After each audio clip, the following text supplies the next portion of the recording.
आज फिर एक माँ को छला गया। माँ, जिसके बारे में जितना बताया जाए उतना कम है। एक इंसान अगर किसी काबिल होता है तो उसके पीछे भी माँ के दिए संस्कार और उपदेश होते हैं। माँ भगवान का ही तो दूसरा रूप है। जिस इंसान ने अपनी माँ को उसके जीवन काल में खुश रखा, उसने समझो भगवान को पा लिया। रात के 9 बजने को थे, इसलिए मैंने अपना टिफिन निकाला और अपनी विंडो सीट के पास बैठ गया।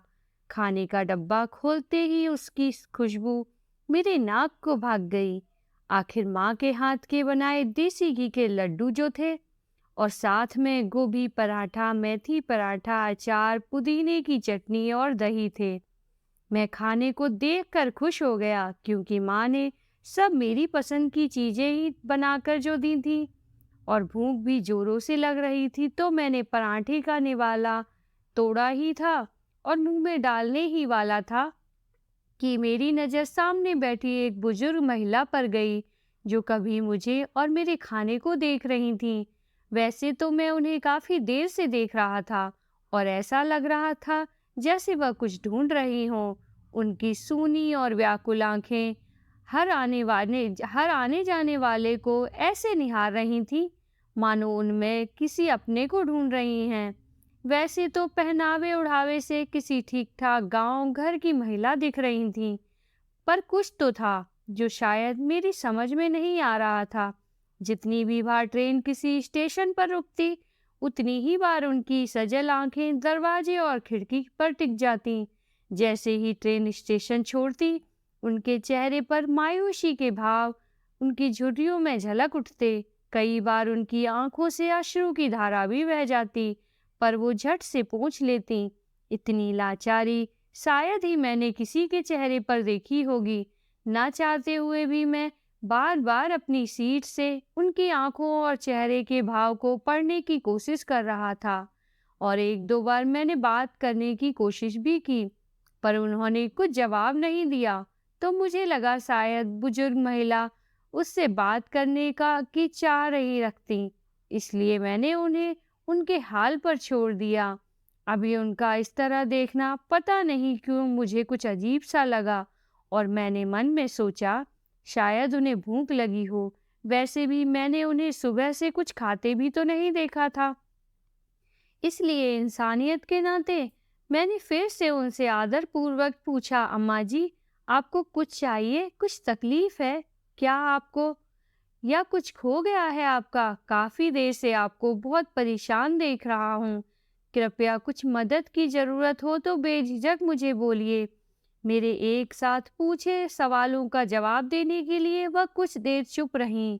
शायद असमंजस में थीं, बताऊं या ना बताऊं, वह भी किसी अजनबी को। फिर उन्होंने बुझी आवाज में आहिस्ते से कहा, बाबू, थोड़ा पानी मिलेगा? बड़ी प्यास लगी है। जी जरूर अम्मा जी, यह लीजिए, मैंने पानी की बोतल बढ़ाते हुए कहा। गट गट गट करके अम्मा एक घूंट में ही बहुत सारा पानी पी गईं, और फिर पानी की बोतल देते हुए खूब सारा आशीर्वाद दिया और फिर से टकटकी लगाकर बैठ गईं। पता नहीं क्यों अम्मा को देखकर मेरा मन थोड़ा बेचैन हो गया, इसलिए मैंने माँ के हाथ के बनाए बेसन के लड्डू का डब्बा बढ़ाते हुए कहा, अम्मा जी, यह मेरी माँ के हाथ के बनाए लड्डू हैं, देसी घी के, खाकर तो देखिए कैसे बने हैं। मैंने जानबूझकर लड्डू का डब्बा अम्मा की तरफ बढ़ाते हुए कहा था कि वह थोड़ी सहजता महसूस करें और अपनी परेशानी मुझे बता दें। पहले तो उन्होंने लेने से इनकार कर दिया, पर मेरे जिद करने पर उन्होंने 2 लड्डू उठाए और छोटा छोटा टुकड़ा तोड़कर अपने मुंह में डालते हुए उनकी आंखों से अश्रुधारा बहने लगी। शायद उनका सब्र जवाब दे गया था। वह जिसका इंतजार इतनी देर से कर रही थी, शायद अब वह कभी नहीं आने वाला था। मैं उन्हें ऐसे रोते देख खुद को रोक नहीं पाया और अम्मा जी को सीने से लगाकर चुप कराने लगा और उनसे पूछने लगा, अम्मा, आपके साथ कौन आया है और आप कहाँ जा रही हो? कुछ तो बताइए। देखिए, मैं भी तो आपके पोते जैसा हूँ, इसलिए बेझिझक अपने दिल की बात कहिए ताकि मैं आपकी मदद कर सकूं। इतना भरोसा देने के बाद अम्मा सोचने लगीं। शायद अब तक उनका भरोसा सभी लोगों से उतर चुका था, इसलिए वह अब तक चुप थीं। खैर, मेरे इतना बोलने पर वह बोलने लगी, बाबू, पता नहीं मेरा बेटा कहाँ चला गया। मुझे यहाँ ट्रेन पर बिठाकर बोला, मैं अभी आता हूँ पानी की बोतल और खाने का सामान लेकर। पर अब तो सुबह से रात होने को है, वह अब तक लौट कर नहीं आया बाबू। अब हम कहाँ जाएंगे, हमको कुछ नहीं पता है बाबू। ऐसा कहकर अम्मा के शब्द हलक में ही अटक गए और वह फूट फूट कर रोने लगी। अम्मा को ऐसे रोता देख मेरे साथ साथ उस डब्बे में बैठे सभी लोगों की आंखें नम हो गईं। बेचारी अम्मा इस आस में अब तक आस देख रही थी कि उसका बेटा आएगा। आज फिर एक माँ को धोखा दिया गया था, उनकी परवरिश को छला गया था। उनकी बेचारगी देखकर मेरी आंखों में से आंसू की धार निकलने लगी और मन ही मन सोचने लगा कि क्या सच में अम्मा का बेटा पानी लाने गया था या अपना पिंड छुड़ाने। मैंने पहले खुद को संयम दिया, फिर अम्मा से पूछा, अम्मा, मुझे आप शुरू से बताइए ताकि आपके बेटे को ढूंढने में आपकी मदद कर सकूं। फिर मैंने कहा, क्या आपके पास कोई मोबाइल फोन है या कोई एड्रेस है? अम्मा का जवाब ना में आया। फिर मैंने पूछा, आप कौन से स्टेशन पर बैठी थीं और आपका बेटा कहाँ रहता है? आपके पास कोई टिकट है? हमें कुछ नहीं पता बाबू, हम इतने पढ़े लिखे नहीं हैं बाबू। अम्मा का जवाब सुनकर मैं थोड़ी देर के लिए बिल्कुल खामोश हो गया और मुझे कुछ समझ आने लगा था, पर मैं भगवान से प्रार्थना कर रहा था कि जैसा मैं सोच रहा हूँ वैसा कुछ भी ना हो और जैसा अम्मा सोच रही हैं उनका बेटा आएगा जरूर। ट्रेन छूट गई होगी। मन को सकारात्मकता की तरफ मोड़कर फिर से मैंने अम्मा से पूछा, अम्मा, आपके पति कहाँ हैं? मेरे ऐसा कहते ही अम्मा व्याकुल हो गईं। फिर उन्होंने कहा, आज से 10 साल पहले शुभम के बाबूजी का स्वर्गवास हो गया। तब हम यूपी के कासगंज में रहते थे। बाबूजी के देहांत के बाद शुभम हमें शहर ले आया, पर मेरी बहू को मेरा रहना पसंद नहीं था। वह आए दिन बेटे से झगड़ा करती रहती थी। उसके झगड़ा करने की वजह से बेटा भी बहू की सुनने लगा। पर कल सुबह बेटा बोला, माँ, चलो आपको तीर्थ यात्रा करा कर ले आता हूँ। हम बहुत खुश हुए कि मेरा बेटा मेरे बारे में सोचता है और हमें तीर्थ यात्रा कराएगा। आज आने से पहले भी सब बढ़िया था बाबू। बेटे ने एक कोरा कागज पर हमारा अंगूठा भी लगवाया, इसलिए हमको विश्वास है बाबू कि वह जरूर किसी मुसीबत में फंस गया होगा, वरना हमको ऐसे न छोड़ता। मेरा बेटा बहुत अच्छा है बाबू। कहते कहते अम्मा का गला भर आया। मैंने अपनी तसल्ली के लिए अम्मा का सामान चेक किया।